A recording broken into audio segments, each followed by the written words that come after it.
بسم اللہ الرحمن الرحیم۔ السلام علیکم ورحمۃ اللہ وبرکاتہ۔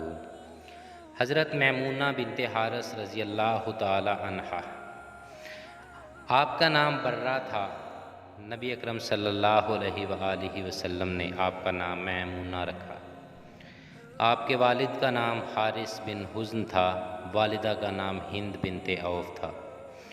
آپ سیدنا عبداللہ بن عباس اور خالد بن ولید کی حقیقی خالہ تھیں، کیونکہ آپ رضی اللہ تعالی عنہا کی بڑی بہن لبابہ الکبریٰ سیدنا عباس رضی اللہ تعالی عنہ کی زوجہ تھیں اور ابن عباس کی ماں تھیں۔ دوسری بہن الصغریٰ ولید بن مغیرہ کی بیوی تھیں اور خالد بن ولید کی ماں تھیں۔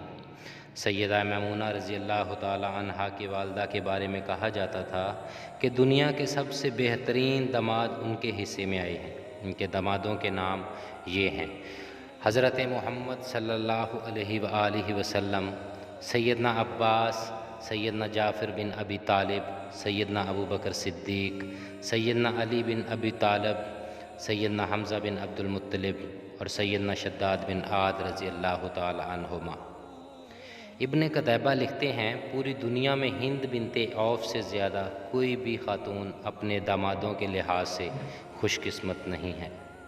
سیدہ میمونہ رضی اللہ تعالی عنہا کا پہلا نکاح زمانہ جاہلیت میں مسعود بن عمر ثقفی سے ہوا۔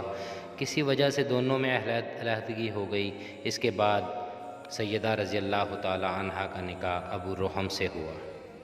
ابو رحم کا انتقال 7 ہجری میں ہوا۔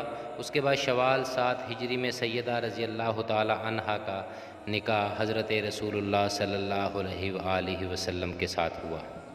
سیدہ میمونہ رضی اللہ تعالی عنہا نے خود رسول اللہ صلی اللہ علیہ وآلہ وسلم کو نکاح کی پیشکش کی۔ نکاح کے بعد سیدہ میمونہ رضی اللہ تعالی عنہا رسول اللہ کے ساتھ مدینہ تشریف لے آئیں۔ سیدہ میمونہ رضی اللہ تعالی عنہا کا نکاح مقام شریف پر ہوا اور اسی جگہ پر آپ کا انتقال بھی ہوا۔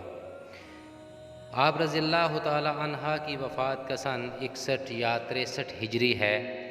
امام بخاری رحمہ اللہ علیہ لکھتے ہیں، جب آپ رضی اللہ تعالی عنہا کا جنازہ اٹھایا گیا تو سیدنا ابن عباس رضی اللہ تعالی عنہ نے فرمایا، یہ نبی رحمت صلی اللہ علیہ وآلہ وسلم کی زوجہ ہیں، ان کے جنازے کو زیادہ حرکت نہ دیں، ادب و احترام کے ساتھ چلیں۔